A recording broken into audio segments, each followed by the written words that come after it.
You know, I believed everybody that said this kid's got 15 minutes of fame and whatever, and I would have been when Richmond blew up. I would have been one of those guys who would have been like, "Oh, that stupid guy," you know, like I would have been a hater too. So I was almost like rooting for them, like, yeah, you know, because you got to think, man, the first check from Richmond was $800,000. Like I could have lived a long time off of that money, you know. Like I don't need a whole lot of like that was crazy, you know. That was a decade or more of work for me easily, and so it was like I was like, heck yeah, I'm good. I'll just take it, you know. And anyway, I say all that to say that now it's like I'm gonna at least just hit it good one more time.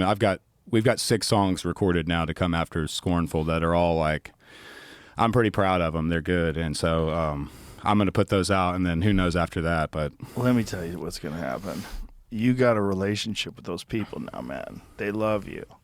Yeah, it's just your mission in life. You know, you just got handed a wild hand of cards, and this is your deck of cards. You know, your deck of cards is, or your hand of cards is, you put this song out, this authentic song that's very simple in this time where nothing's simple, in this time where everything's confusing and you don't know who's telling the truth.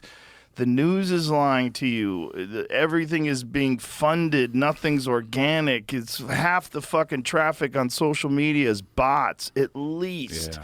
Politicians are lying. Everybody's confused. People are simping for politicians. They're getting paid to repeat talking points on television and on podcasts and all over social media. So when someone comes out with something like that, is just that dude telling you how he feels.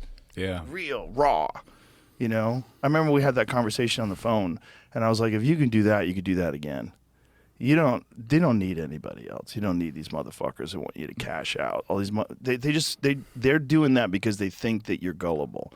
They think that you're naive in the ways of the entertainment and music business.